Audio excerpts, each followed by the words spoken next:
Boa noite, pessoal. Estão preparados para mais um round aqui da SSI, começando aqui às 7 horas. Hoje o nosso palestrante Álvaro Camilo Neto vai fazer uma grande apresentação sobre a integração, integrando sua aplicação Angular com o Gemini. Esse é um workshop sensacional, espero que ele vai apresentar isso para nós hoje, tá? Espero que vocês gostem.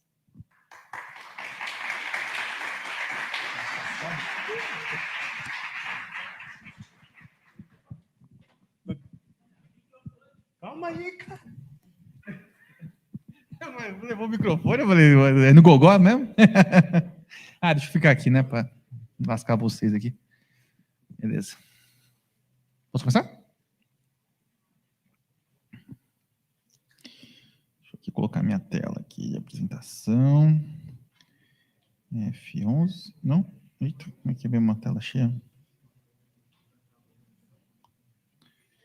Esqueci a tela cheia. Espera aí. Full screen. Poxa.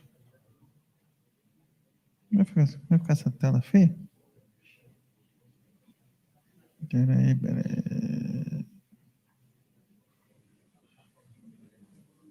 Agora sim. Beleza? Bom. Então, sejam muito bem-vindos, bem-vindas a todos. Obrigado pela oportunidade. A Lura e a universidade me chamaram aqui para palestrar, falar um pouquinho de um assunto que eu acho que a semana de sistemas de informação aqui podia chamar semana de IA, certo? Eu acho que a cada 10 palestras, 10 falam sobre IA, e a minha vai ser mais uma. O que é sinal dos tempos, certo? Mas não temos pânico, certo? Está tudo bem, ok?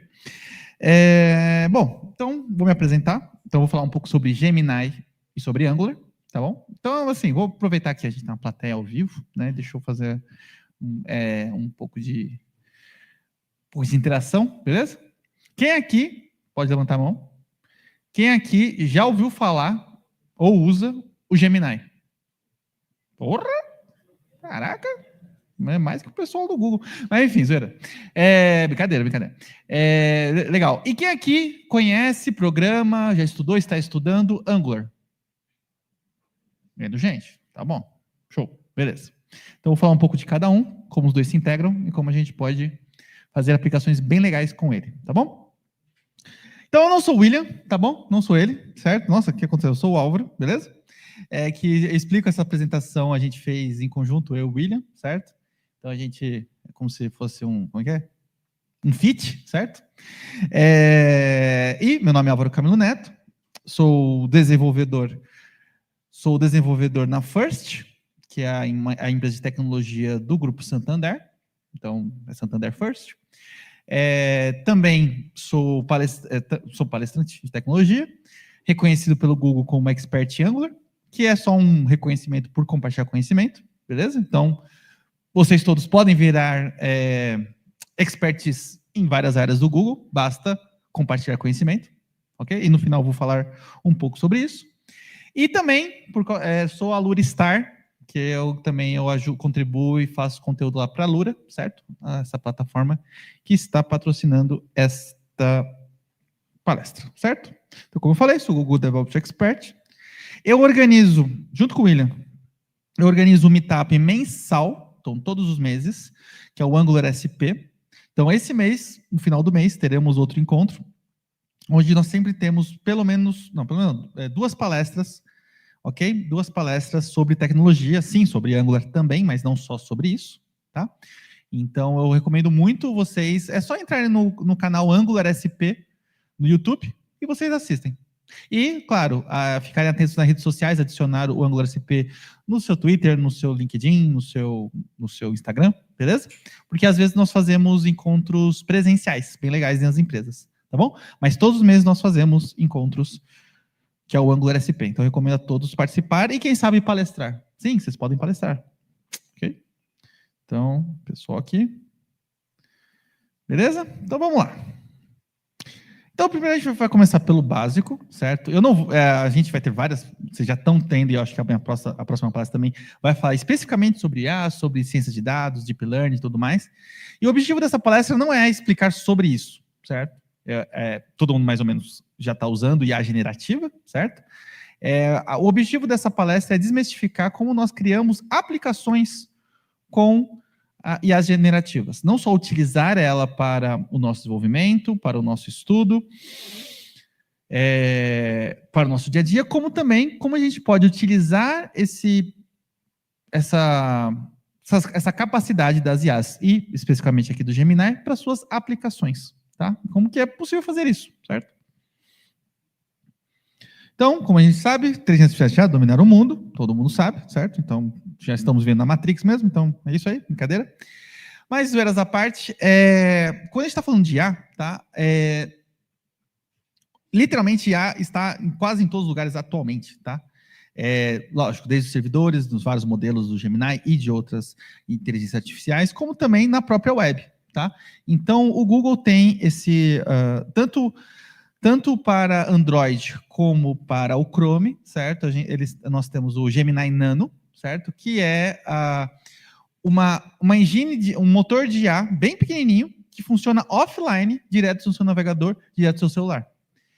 E você se impressionaria o quanto de coisa esse modelo pequenininho consegue fazer. Por exemplo, tradução, inglês, espanhol e outros idiomas, consegue fazer muito, muito bem, certo?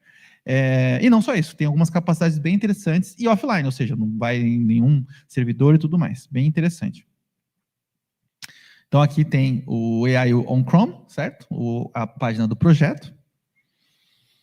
E, né, como a gente está falando de IA, a gente pensa que, poxa, para eu trabalhar com AI, então preciso ser um cientista de dados, preciso ser um especialista em inteligência artificial e tudo mais. Não, hoje em dia, né, nas suas aplicações, e eu trabalho no banco, e sim, muitas das nossas aplicações, o banco já está colocando inteligência artificial e tudo mais, todos os desenvolvedores, todas as pessoas desenvolvedoras vão ter ou precisam ter algum contato com o IA, tanto para criar o código, tá? Sim, como auxiliar, tá bom? Como também para usar as capacidades para criar aplicações. E quando a gente está falando de front-end, normalmente quando a gente pensa em integração IA, a gente está pensando mais em back-end, mas front-end também a gente consegue utilizar. E esse é o objetivo daqui, para vocês entenderem que não tem nenhuma magia, nenhuma complicação. É bem simples como que você consome, sua aplicação consome IA, certo? Então, o que a gente precisa fazer para começar a brincar com IA? Então, vamos começar. Então, essa apresentação tem a apresentação, mas também tem código, tá? Eu vou mostrar para vocês o código, beleza? Tem depois o repositório GitHub, que vocês podem clonar, enfim, e utilizar. Então, é o seguinte. Então, como que a gente usa o Gemini na prática, no código? Ou seja, não criar código, mas utilizar ele para a sua aplicação, integrando com ele, tá bom? Bom, a Google, certo? Ela disponibiliza vários SDKs. Para quem não sabe, SDK é Kit de Desenvolvimento, certo? Software Developer Kit, que é basicamente você, nas mais diversas linguagens, então tem JavaScript, tem Python, tem Go, tem uma porção de SDKs, e também tem SDKs da comunidade, até para .NET, por exemplo. O próprio Java tem, mas aí, por exemplo, o Spring AI, que você pode utilizar o Gemini como motor do Spring AI, bem interessante. Então, a gente tem esses SDKs, tá? E para você começar a utilizar isso na sua aplicação, você basicamente pega a sua AppKey, e essa AppKey já vou explicar o que ela é, como pega e como armazenar ela com segurança, que é muito importante. Eu instancio um objeto passando essa AppKey, simples assim, né? Como qualquer outra linguagem. Aqui a gente está falando de JavaScript, mas qualquer linguagem você instancia um objeto passando um parâmetro, e só tem um parâmetro, na verdade, que é a sua AppKey. Você define qual que é o tipo de modelo que eu quero, né? Então, o Gemini tem vários tipos de modelos, o que é interessante para a gente falar de custo, falar de estratégia de custo e tudo mais, porque eu não vou usar o Gemini Pro para fazer uma coisa simples, certo? Vai ser muito caro para a coisa que o Gemini... esqueci o nome... Esqueci, me fugiu o nome. Ai, meu Deus, esqueci o nome. Coisa feia. Mas tudo bem. Os outros modelos de Gemini conseguem fazer de forma mais barata, certo? Então, você consegue calibrar o que você quer usar. Coloca seu prompt, e aqui que é a magia, certo? De você utilizar a IA na sua aplicação. Então, engenharia de prompt, tá bom? É uma coisa, assim, importante para a gente aprender e estudar. Eu não sei se tá tendo palestras, vai ter palestra sobre engenharia de prompt aqui, mas se você não sabe o que é fácil, você procura na internet engenharia de prompt, certo? E você vai ver, que é basicamente como você estruturar seu texto, ou como você estruturar a sua pergunta para a IA, para você ter melhores respostas dela, certo? Então, é uma habilidade muito útil. E o que acontece? Quando a gente está falando com uma IA, basicamente falando com um back-end, um gigante back-end, beleza? Onde como é que eu faço a aquisição? Eu faço uma pergunta, eu literalmente uso inglês ou português, espanhol, qualquer coisa, para requisitar algo para alguma informação e tudo mais, tá? Eu pego esse valor de forma assíncrona, então por isso eu estou usando aqui a await, e pego a resposta e mostro a resposta na tela. Basicamente é isso, certo? Você está chamando um objeto e chamando um método desse objeto. E pronto, você está utilizando IA na sua aplicação, tá bom? Tá aqui um exemplo, né? Então, ping-pong, certo? E beleza. Ok, vocês viram lá que o mais importante é sua App Key. E como é que você faz para obter ela, tá bom?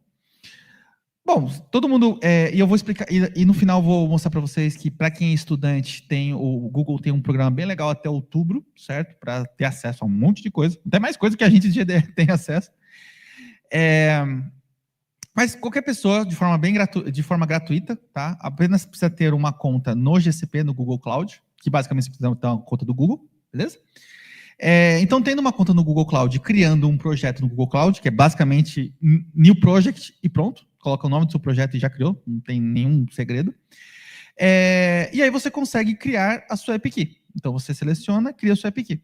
E a App Key basicamente é uma string, tá bom? Então, aqui tem até um teste, né? Você usa o curl para testar. E aqui já é um pouco de spoiler, né? Então, o que o SDK faz embaixo dos panos? Basicamente, uma extensão HTTP. É isso, entendeu? Só que é importante, essa informação, a App Key é fácil de obter, né?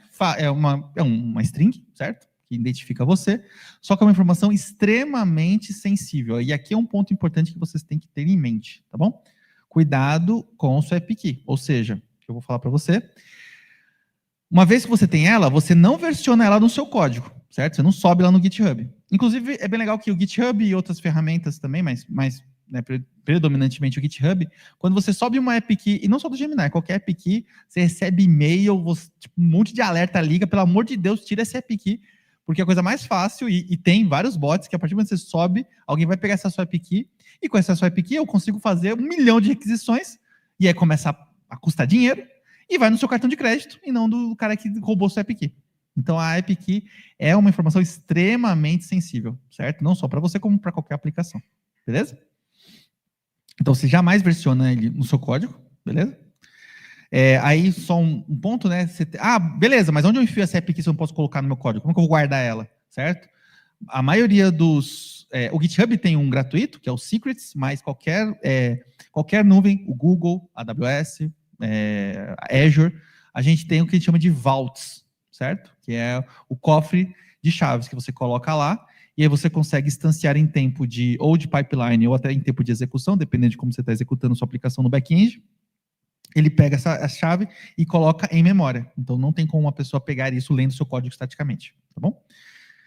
E não publique ela no build final da sua aplicação. Aqui eu estou falando de front-end, tá? Nós precisamos lembrar que aplicações front-end SPAs, tanto o Angular quanto o React, quanto qualquer outro SPA, Single Page Application, quando o seu usuário acessa a sua aplicação, o que ele faz? Ele busca o código-fonte da sua aplicação de front-end e instancia toda no navegador, porque o navegador que faz, então por isso tem tanto JavaScript, que é o navegador, lógico, tem requisições, mas o navegador, né, que renderiza a sua página, você não tem uma página estática HTML toda pronta, não. Você tem um HTML, né, single page, um HTML sim, às vezes até vazio, e uma porrada de JavaScript que vai carregando de forma dinâmica, dando aquela aparência fluida, né, que a gente está mais que acostumado a usar das SPAs. Mas o ponto é, o programa, certo? O Angular, né, o seu código-fonte, fica no navegador do cliente, do usuário. Então, se você colocar uma informação sensível, qualquer pessoa pode ir lá.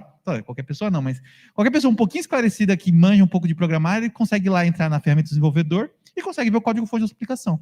Ah, Álvaro, eu minifiquei. Ah, Álvaro, eu fiz o Uglify, que muda. Dá para desfazer, certo? Então, a melhor forma de você proteger uma informação é não tendo essa informação. É o jeito mais fácil de proteger a informação. Não tem como você roubar uma coisa que você não tem. Então, certo? Então, certo? Como eu falei, né? Nem no build do back e muito menos no build do front-end. Idealmente, essa API nunca deveria chegar no front-end. A não ser que você saiba o que você está fazendo e provavelmente você não sabe. Tá? Ah, eu vou criptografar, não sei o que. Não faça isso, beleza? Então, essa questão da API, eu posso consumir diretamente? Consigo, beleza? Só que eu não vou publicar isso na vida real. Para fazer isso na vida real, eu vou precisar de um back-end. E qual a melhor opção de back-end para um dev Angular? O Nest. Alguém aqui conhece o Nest? Temos temos dois. Beleza? Pouca gente. Bom, eu recomendo muito vocês buscarem. Não é Next, isso é uma coisa muito, né, legal, porque, né, vocês são estudantes, enfim, mas uma coisa é que programador não sabe dar nome, certo? Então a gente tem o Next.js, que é de React, outra parada. Temos o Nest.js, que é esse aqui. Então, por um X, certo? Faz toda a diferença, tá bom? Tem até uma coisa engraçada que eu estava estudando sobre câmbio, porque eu trabalho com isso. E aí um site da associação do câmbio, o .com é a associação do câmbio. O .org é a associação da maconha medicinal, literalmente. Só o .com.org. Depois você procura. Abracom.com, tá bom? .org não. Mas é impressionante como uma letra faz toda a diferença. Então é o seguinte, o Nest.js é um framework JavaScript, ok? Só que ele foi baseado no Angular, certo? Então, vou mostrar até o código para vocês, tá bom? Então, você consegue...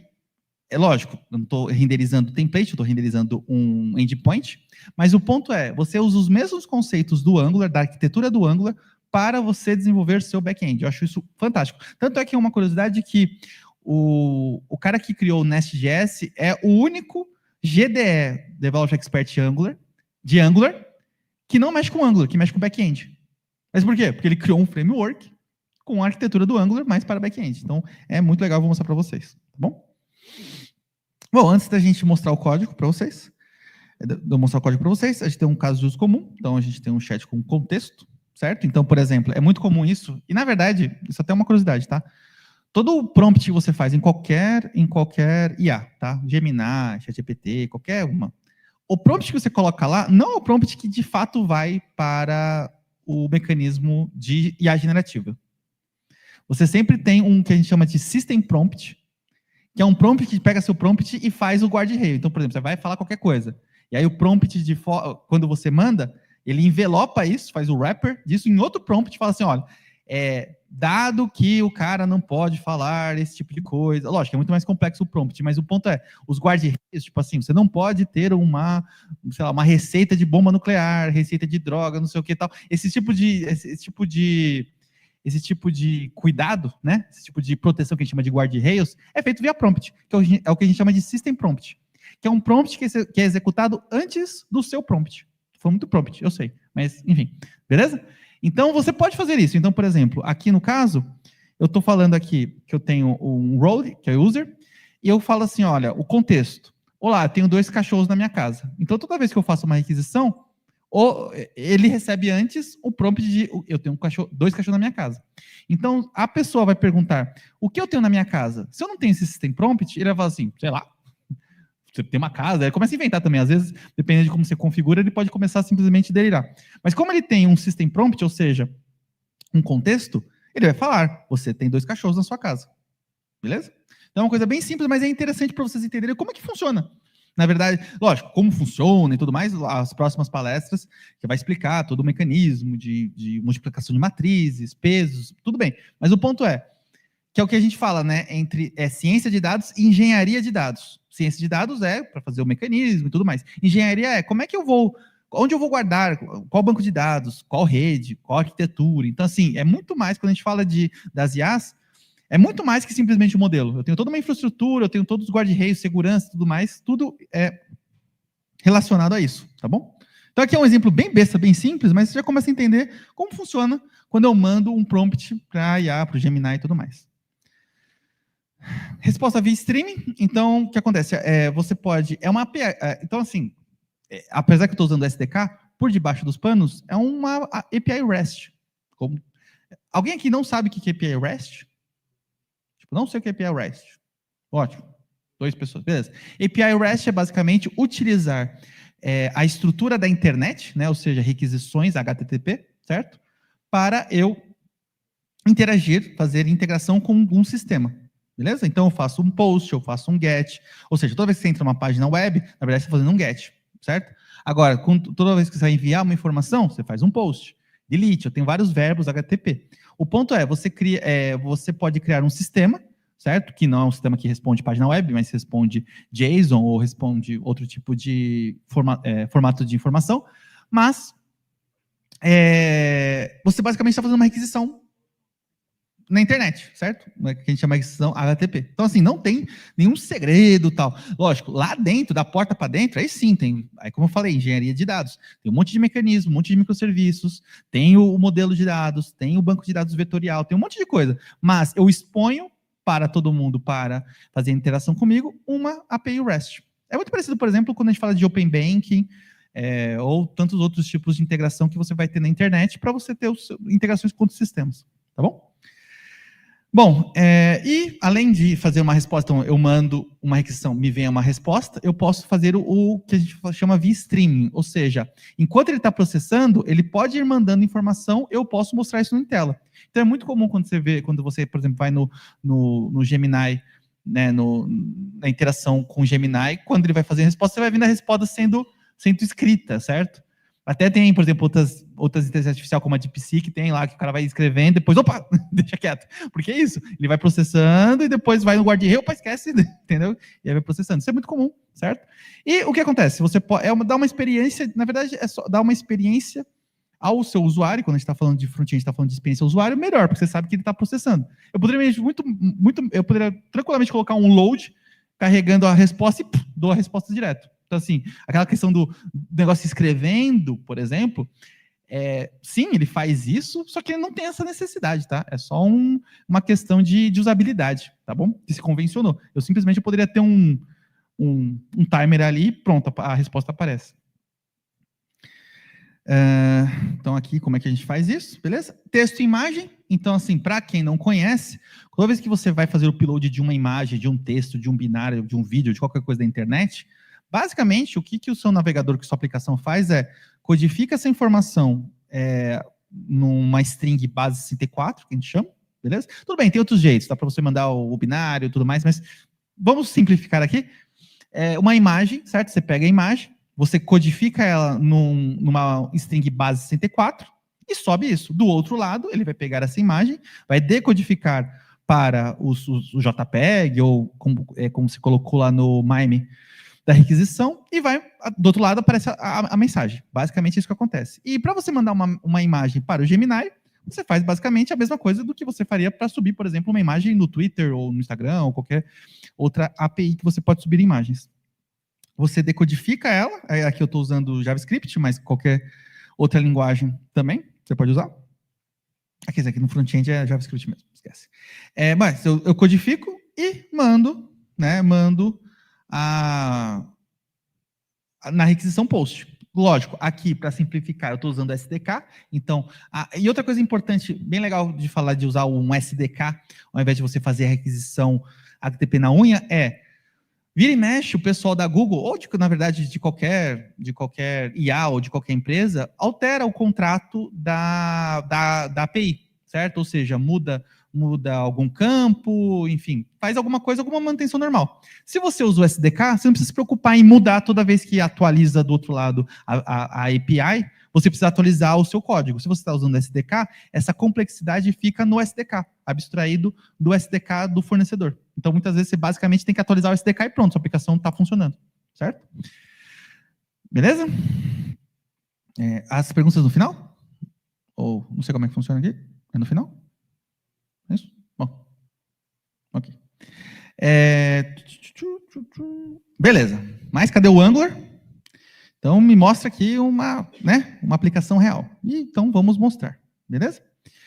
Bom, então agora eu vou aqui no meu bolo da Ana Maria, que já tenho pronto. Ok? Ok? Então, vou mostrar aqui minha aplicação.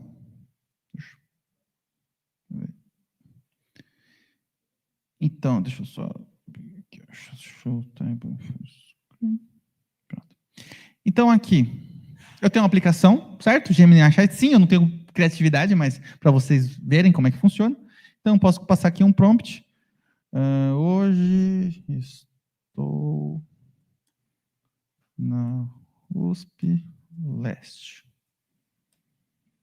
Tchau. Que legal, USP Leste, seja aproveitando o dia, estudando, beleza? Então, essa é uma aplicaçãozinha normal, ok? E eu estou usando, lógico, ela não é tão bonita, beleza? Que tem uma coisa, mas você é especialista Angular e faz uma tela feia dessa? Então, eu sou especialista em Angular e não em UX e design, beleza? Não tem colorblind, né? Não tem, eu não consigo ver cores, eu não consigo ver design. Eu sou incapaz de desenhar uma casa, né? Meu filho fala assim, pai, eu desenho aqui, a tarefa tem que desenhar uma casa com sol. É a casa mais feia do mundo, o sol mais feio do mundo. Então, eu não sei fazer, né? Então, eu sou incapaz de fazer qualquer coisa bonita. Tirando meus filhos, só que aí é o DNA da minha esposa, não sou eu. Enfim. Mas vocês entenderam como é que funciona, beleza? E como é que funciona o código, tá? Vamos lá. No back-end, tá bom? Dá para ver ou tá pequeno? Tem que aumentar? Vou aumentar um pouco. Deixa eu ver aqui. Tá bom? Beleza? Show. Então, vamos lá. Então, primeiro de tudo, beleza?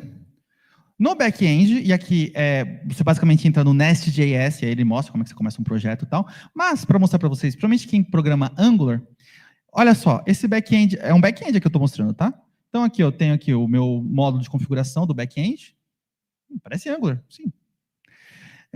Eu tenho o meu módulo, beleza? Mas agora no Angular não precisa de módulo, sim, mas aqui, então aqui eu tenho meus imports, o meu service e meu controller, certo? Ao invés de eu ter uma tela, né, um template, eu tenho um controller. Controller é porque eu estou expondo uma API, eu não estou expondo uma página, certo? Bom, então aqui eu fiz algumas boas práticas de criar DTO, enfim, não vem ao caso. Mas basicamente eu tenho aqui o controller, que é a minha API que eu estou expondo, certo? Para o meu front-end, ok? Tem uma documentação que eu posso criar, ele gera a documentação, é bem legal o Nest. Tá? Mas basicamente o que ele faz? Ele pega o body, né, que é o texto, que é o texto do meu prompt na minha aplicação. Mas, de novo, poderia ser uma foto e eu ter um prompt aqui que fala, analisa quantas calorias tem esse prato, ou qualquer coisa assim, beleza? Mas eu pego esse texto e mando para o meu serviço. Aqui estou no back-end, tá, gente? Eu não estou no front-end. Se eu vim aqui no meu serviço, aqui é o serviço, é o teste do serviço. Aqui no meu serviço, o que eu faço? Eu instalei como dependência o SDK do Gemini, tá bom?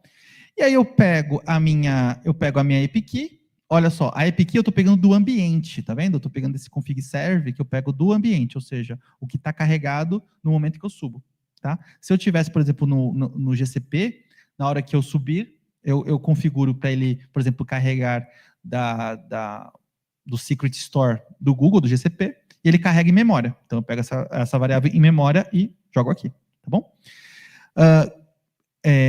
Instancio meu objeto, ok? E basicamente, o que eu faço no meu método? Eu determino aqui, então o modelo que eu estou usando é o Gemini Flash, esqueci o nome, o Flash que é um modelo bem mais barato que o Pro, ok? Mando o meu prompt, beleza? E pego a resposta, só isso, ok? Lógico, de novo, você pode colocar um system prompt, você pode colocar stream, você pode fazer um monte de coisa, colocar imagem, mas o ponto é, estou fazendo uma ação e esse serviço vai me responder, só isso, tá bom? Álvaro, onde eu coloquei a map aqui? Nesse caso, eu criei uma variável, um arquivo .env. Esse arquivo .env eu coloco no meu git ignore, ou seja, ele não sobe no meu GitHub. Mas No caso do, né, se vocês forem pegar lá o meu repositório, o exemplo desse environment está nesse ponto .env example.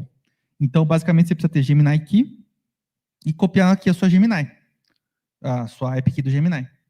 Aí você tira esse ponto exemplo, fica um ponto .env e pronto, está funcionando. Ok? Basicamente é isso. Então, esse aqui é o back-end. E o front-end? É o front-end Angular que todo mundo conhece e ama, certo? Usando aqui o Angular 20, a última versão do Angular, tá bom? Então, basicamente, aqui eu tenho o meu service, ok?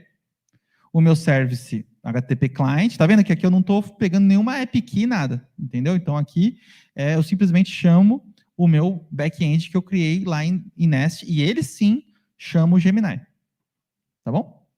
Tudo bem. Então, eu tenho o meu front-end, então se eu tiver as caixinhas, né? Então, eu tenho o front-end, que chama um back-end meu em Nest, que chama o Gemini, tá bom? E aí, né, poxa, se eu executar isso no GCP, eu posso colocar tudo em rede interna, e aí começa a parte da arquitetura, a diversão na arquitetura de sistemas, né? Mas basicamente é isso, tá? E aí eu tenho aqui meu componente, que é meu service, né? Então aqui eu tenho meu componente, cadê você? Aqui. Então aqui eu tenho meu componente, e aqui eu estou usando as novidades do Angular 20, na verdade Angular 18, que aqui eu estou usando a nova template, a nova sintaxe de template. Então, para fazer for agora no seu formulário fica bem mais simples, não tem ngFor, certo? É @for e aí você coloca aqui, beleza? Que mais? Basicamente eu estou usando aqui o ngFor, mas você pode usar outras coisas, né? Você pode usar, por exemplo, o @differ, enfim, tem um monte de coisa nova do Angular que é bem, bem interessante, tá? E o meu componente, né? Basicamente eu estou usando, aqui que eu estou usando é o Signal, tá? O Signal é uma feature nova do Angular, muito, muito, muito interessante para você trabalhar com uma reatividade, a gente fala reatividade granular. Ou seja, ao invés de você ficar se mexendo com RJS, que é importante ainda saber, tá bom? Você pode usar o Signal, beleza? Para fazer essa interatividade com a tela, ou seja, você mexeu, o usuário colocou o dado na tela, automaticamente o meu modelo interno do Angular tem a informação e vice-versa, tá bom? Dá para você fazer compute, ou seja, um sinal computar valor de outro sinal baseado, como se fosse uma célula de Excel, certo? Então você coloca uma fórmula e toda vez que ele executa, ele faz. Então, assim, bem legal essa funcionalidade de Signal, tá? Tem outras informações, tem por exemplo, RX Resource, que você consegue, sem usar RxJS, fazer uma requisição de GET, atualmente de GET, e pegar essa informação e colocar no Signal. Então, assim, o Angular, atualmente, para quem não faz tempo que não está usando o Angular, tá? Hoje em dia o Angular tem umas novidades bem interessantes que facilitou bastante o desenvolvimento, tá bom? A questão de precisar de módulos mais, enfim. Você pode usar módulos, mas não precisa. Então tem várias coisinhas aqui, tá bom? Bom, mas basicamente esse é o código, tá? Então assim, um código bem tranquilo de Angular, de requisição, de formulário, e o back-end, tá bom? Que mais?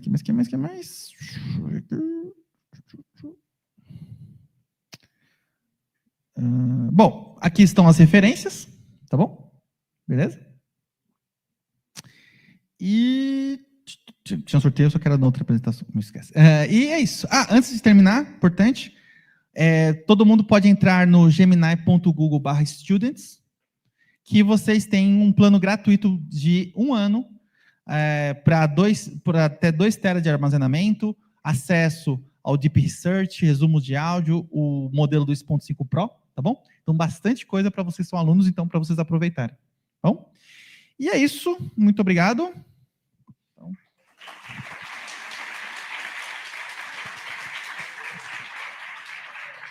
Temos tempo para perguntas? Aí, tem um microfone lá. Show. Primeiro, acho que um amigo lá, depois um amigo aqui. Boa noite. Eu tinha 3 perguntas que eu acumulei ao longo da apresentação. Legal. Primeiro, eu tenho uma familiaridade maior com C#. Eu queria saber se na documentação que o senhor mostrou aí no final tem também incluindo a explicação para C#. Outra pergunta era... Cadê? Que eu não tinha entendido direito. Pode ser uma pergunta meio idiota, mas eu não entendi direito a diferença da SDK para uma API REST. E também na parte que o senhor mostrou o prompt de contexto, quando ele tinha um prompt de contexto e um outro prompt, quando o senhor estava mostrando, acho que a parte do JSON, eu não entendi quando que faz a requisição para um pedido de contexto, quando você manda ele, o momento que você manda ele para IA. Beleza, então vamos lá. 3 perguntas. A primeira, tem aqui, não tem o SDK do C Sharp, não tem oficialmente no Google, beleza? Mas tem projetos open source, eu acabei de achar um aqui, certo? Desse TryGI aqui, beleza? Mas assim, é da JetBrains aqui. Então, beleza. Então, esse aqui da JetBrains, ele é um SDK, eu procurei rapidamente, tá aqui, tá? Mas enfim, mas o ponto é, e aí linka com a segunda pergunta sua, tá bom? A diferença do SDK para API. Então, assim, tem de C Sharp, mas mantido pela comunidade aqui, mas oficialmente tem nas linguagens do Google, ou seja, Go, Kotlin, Java, né? Enfim. E talvez no C Sharp, provavelmente, não sei, eu sei que no Spring tem, no Java Spring tem o Spring AI, que você consegue, na verdade, falar com qualquer IA, né, Cloud, ChatGPT e tudo mais, usando o Spring de uma camada. E aí linka com a segunda pergunta. Qual a diferença do SDK para uma API? Tá? O SDK nada mais é que uma camada de abstração para a API. Então a API, eu vou até dar um exemplo aqui na palestra.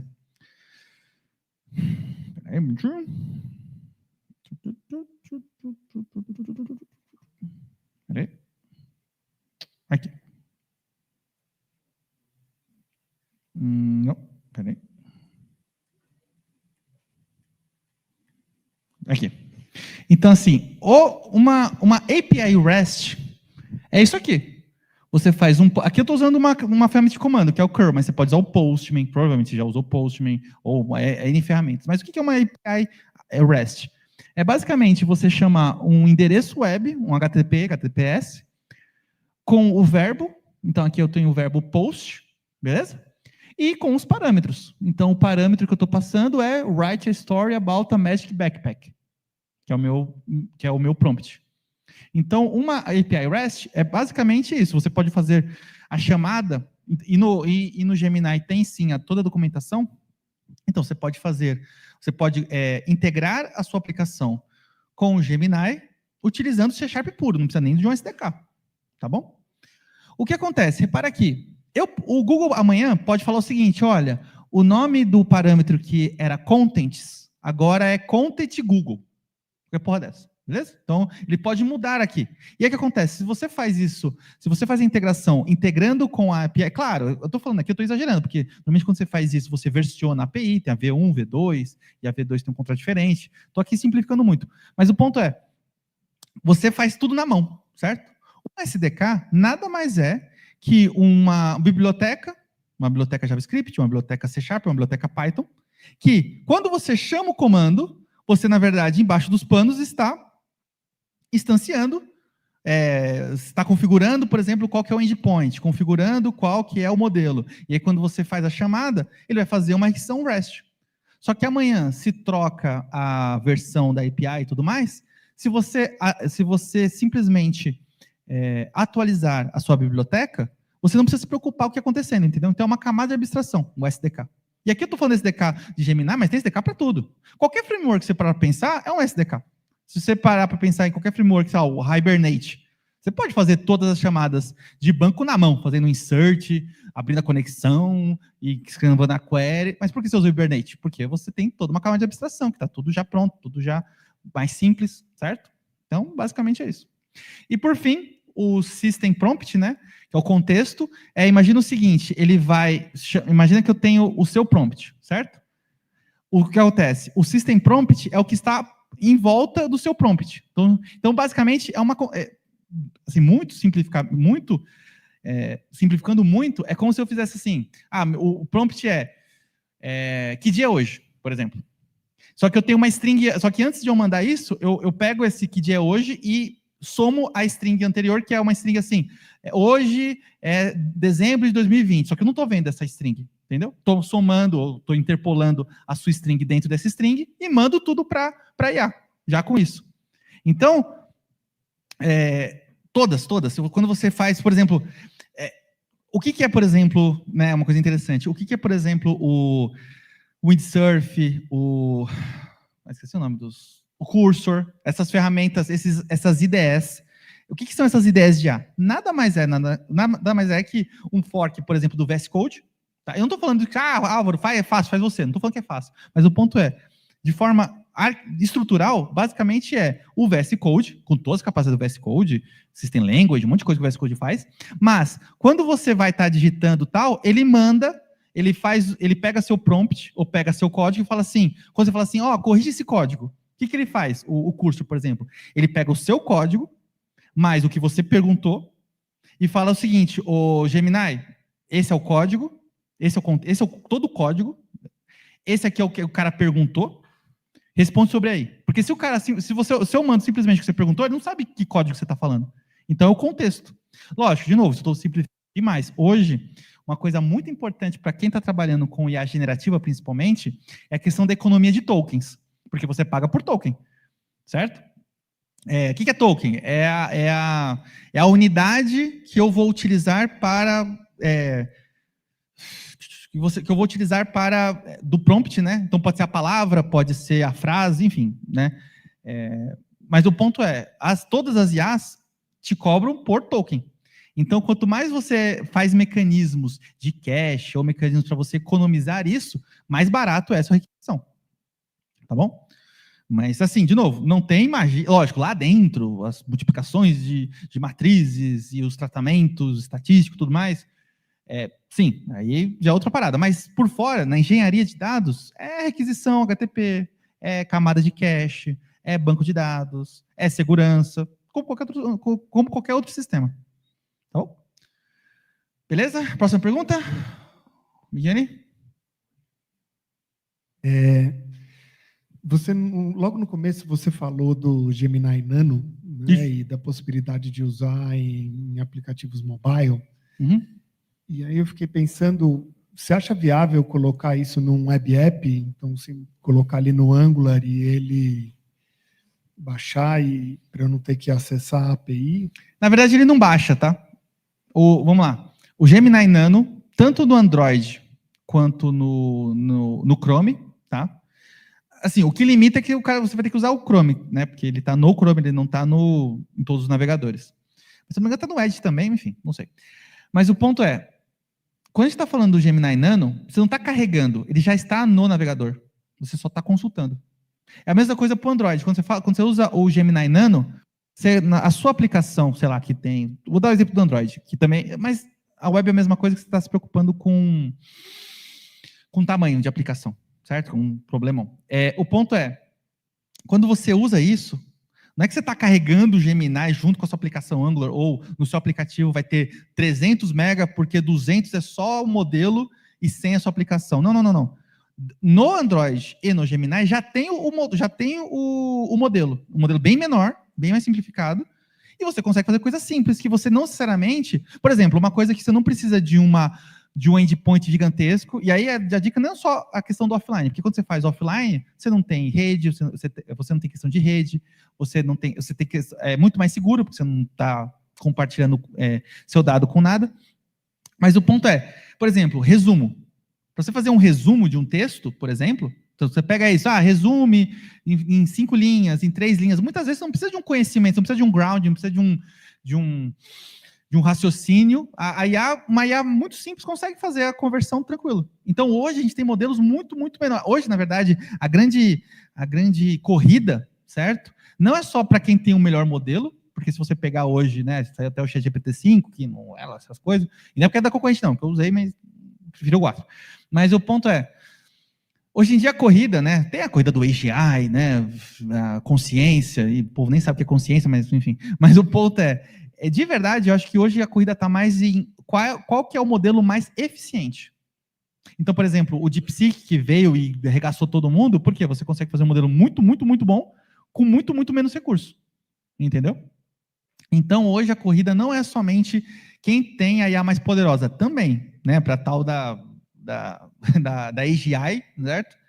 Que, enfim, mas, de fato, assim, eu acho que a corrida é muito mais na eficiência. Quem vai ter o modelo? É a mesma coisa, assim, se você parar para pensar a questão das IAs, é a mesma coisa dos computadores.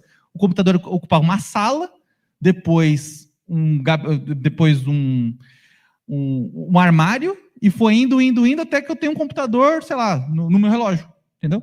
E um computador muito, muito poderoso. Então, o ponto é, os modelos são gigantescos, mas tem técnica e o pessoal tá numa corrida maluca, doidinha, certo? Para eu conseguir, como que eu encolho esse modelo para não ter que gastar, sei lá, quantos milhões de reais em GPU para processar, entendeu? Como eu deixo ele mais eficiente e menor. E mais barato. E no Chrome para celular também tem? Não sei. Eu sei que no Android tem. E aí, então, a sua aplicação feita em Java e Kotlin, enfim, no Android, sim, tem acesso ao Gemini Nano. No navegador eu não sei, estou te devendo, precisa ver a documentação. Eu sei que tem no navegador normal desktop, isso tem, e no Android em si, tá bom?